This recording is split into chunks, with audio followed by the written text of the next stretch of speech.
देवियों और सज्जनों, जगदीश सोशल मीडिया नेटवर्क में आप सभी का दिल से स्वागत। प्रतिदिन के अनुसार प्रस्तुत करते हैं स्वामी वासुदेवानंद जी सरस्वती इनके अमृतमय वाणी द्वारा विष्णु सहस्त्र नाम प्रवचन।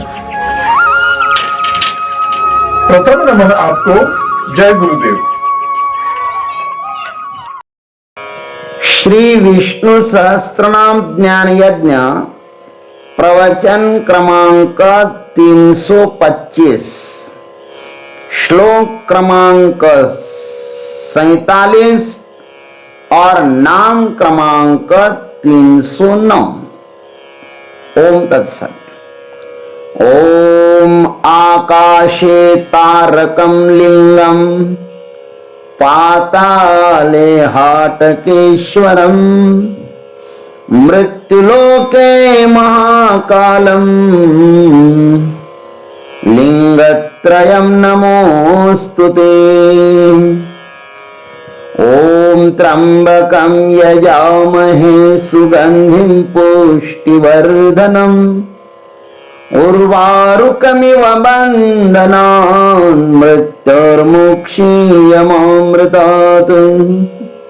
समस्त जन कल्याण निरतं करुणामयं नमामि चिन्मयं देवं सद्गुरुं ब्रह्मविद्वरं शान्ताकारं भुजगशयनं पद्मनाभं सुरेशं विश्वाधारं गगनसदृशं मेघवर्णं शुभांगं लक्ष्मीकान्तं कमलनयनं योगिभिर्ध्यानगम्यं वन्दे विष्णुं भवभयहरं सर्वलोकैकनाथम्। श्लोक क्रमांक 47।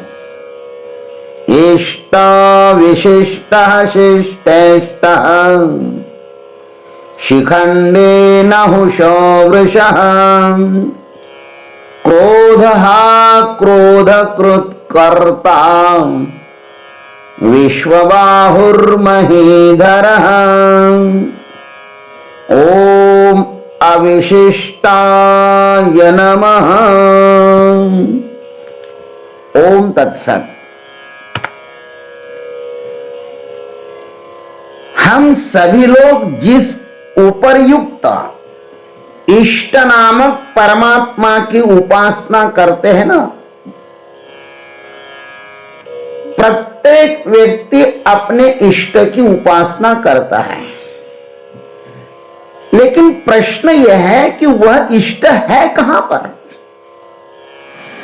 उसके अस्तित्व के विषय में क्या केवल कपोल कल्पना मात्र तो नहीं है? इस पर कहते हैं कि वह अवशिष्ट नाम से माने अंतर्यामी के रूप में हम सभी के हृदय में विराजमान है। इसलिए उस परमात्मा को अवशिष्ट कहा है। अविशिष्ट माने संपूर्ण विशोषणों से रहित है। भाष्यकार लिखते हैं सर्वेषाम अंतर्यामित्वेन अविशिष्टः। सबके अंतर्यामी होने के कारण वे अविशिष्ट है। यह अविशिष्ट नाम हमें विचारों की अत्यंत गहराई तक ले जाता है, जहां पर आत्मा के सिवा अन्य कुछ बचता ही नहीं है। विचारों की परम सीमा जो है ना, सो अविशिष्ट परमात्मा है। इस अविशिष्ट परमात्मा को परमात्मा के बिना कोई भी स्पर्श नहीं कर सकता। सब इंद्रियां वहां पर पहुंचने के पहले ही लौट आती हैं। केन श्रुति कहती है न तत्र चक्षुर्गच्छति न वाक् गच्छति नो मनो। उस सर्व प्रेरक सर्वाधिष्ठान ब्रह्म में नेत्रेंद्रिया माने ज्ञानेंद्रिया नहीं जाती। वाणी माने कर्मेंद्रिय भी नहीं पहुंचती, और मन माने अंतःकरण चतुष्ट भी नहीं पहुंचता वहां तक। ज्ञानेन्द्रिया, कर्मेंद्रिया और अंतःकरण चतुष्ट का विषय है नहीं, क्योंकि वह इन इंद्रियों का भी दृष्टा है। क्या कोई लहर पानी को गहराई जान सकती है क्या?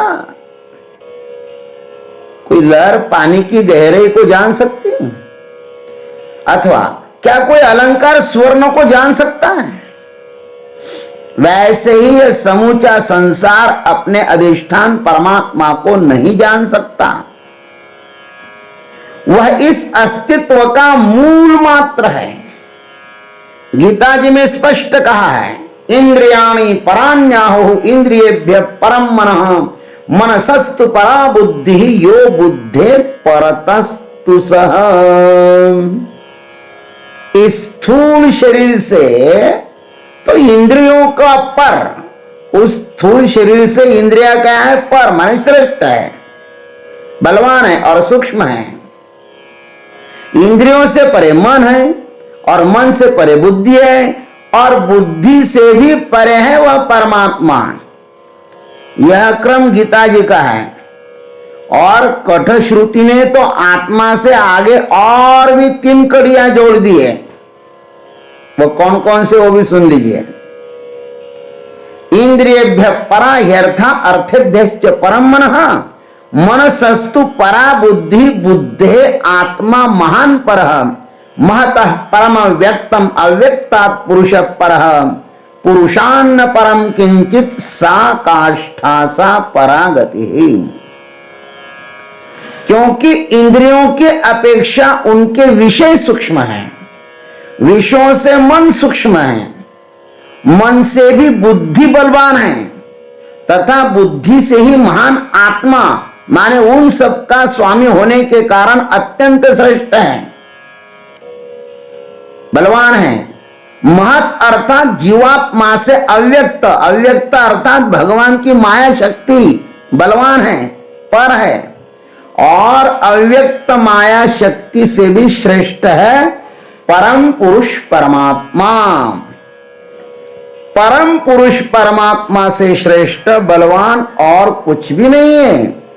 वही सूक्ष्म तत्व की पराकाष्ठा अर्थात अंतिम सीमा है और वही परम गति है। उसको जानने के अनंतर इस संसार में कुछ भी जानना शेष नहीं रहता। जैसे पूजा पाठ समाप्त होने पर अंत में क्या दिया जाता है? प्रसाद। और उस प्रसाद को पाने के बाद अब कुछ भी पाना शेष नहीं रहता। वैसे ही अविशिष्ट को जानने के बाद अब यात्रा मानो समाप्त हो गई है, गंगा सागर को मिल गई है। यज्ञात्वानेह भूयो न्यज्ञातव्यम अवशिष्यते, गीता में कहा है। जिसको जानकर संसार में फिर कुछ भी जानने योग्य शेष नहीं रहता। जहां तक जानने की बात आती है वहां तक द्वैत है। जहां पर द्वैत समाप्त हो जाता है वह अविशिष्ट अंतर्यामी परमात्मा है। भाष्यकार जी ने निर्वाण दशक स्तोत्र में बहुत सुंदर बात कही। क्या कही? न वर्ण न वर्णाश्रमाचार धर्म न मेधारणा ध्यान योगादयोपि अनात्माश्रयाहं ममाध्यासहान तदेका विशिष्टः शिवः केवलोऽहम्। न वर्ण न वर्णाश्रम, वर्ण आश्रम उसके धर्म मैं नहीं हूं, तथा धारणा ध्यान आदि अष्टांग योग भी मेरे विशेष नहीं है।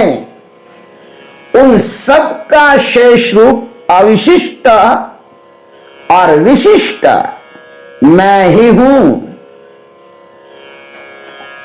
ऐसा कहा भाष्यकार ने।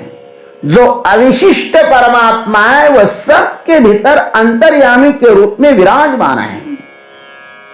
वह सबको समान सलाह देता है। उसके पास कोई भी भेदाभेद नहीं है। भेद बुद्धि के स्तर पर होते हैं, आत्मा के स्तर पर नहीं। उसका सबको अनुभव गीता जी के इस मंत्र के अनुसार आता है। सबको आता है ये अनुभव। ये तो महाराज ऐसा सूत्र है गीता जी का कि सब इसका अनुभव कर सकते हैं। उपद्रष्टानुमंता च भर्ता भोक्ता महेश्वर परमेत्मे परमात्मेति चाप्युक्तो देहेस्मिन् पुरुष परः। इस देह में स्थित यह आत्मा माने पुरुष देह से पर माने संबंध रहित होते हुए भी अर्थात यह परमात्मा ही है, अपने को देह का साक्षी मानने से उपद्रष्टा हुआ और यथार्थ सम्मति देने वाला होने से अनुमंता हुआ तथा इसका भरण पोषण करने वाला अपने को मानने से भरता हो गया। इसके संग में सुख दुख भोगने से यह भोक्ता और अपने को उसका स्वामी मानने से महेश्वर बन गया। और शुद्ध सच्चिदानंद घन होने से परमात्मा ऐसा कहा जाता है। एक ही परमात्मा के अनेक नाम है। इस प्रकार समस्त उपाधियों से विशेषणों से रहित परमात्मा अविशिष्ट अंतर्यामी रूप में हमारे सबके भीतर विद्यमान है। इस बात की पुष्टि सैकड़ों श्रुतियां करती है महाराज, स्मृतियां करती हैं, पुराण करते हैं। हमें ऐसे अविशिष्ट परमात्मा का सदैव ध्यान पूजन करना चाहिए। अरे अविशिष्ट परमात्मा तो हमारे भीतर ही बैठा हुआ है, अंतर्यामी के भीतर, अंतर्यामी के रूप में हमारे भीतर बैठा हुआ है। इसलिए उसका ध्यान करो, उसका भजन करो, उसको ही प्राप्त करने की चेष्टा करो और इसमें ही हमारा कल्याण है, इसमें ही हमारा कल्याण है। ओम तत्सत। जय गुरुदेव, जय जगदीश्वर, जय जय महाकाल। अभी आप सुन रहे थे स्वामी वासुदेवानंद जी सरस्वती इनके अमृतमय वाणी द्वारा विष्णु सहस्त्र नाम ज्ञान यज्ञ प्रवचन का अगला भाग लेकर कल सुबह फिर उपस्थित होंगे। हरिओम।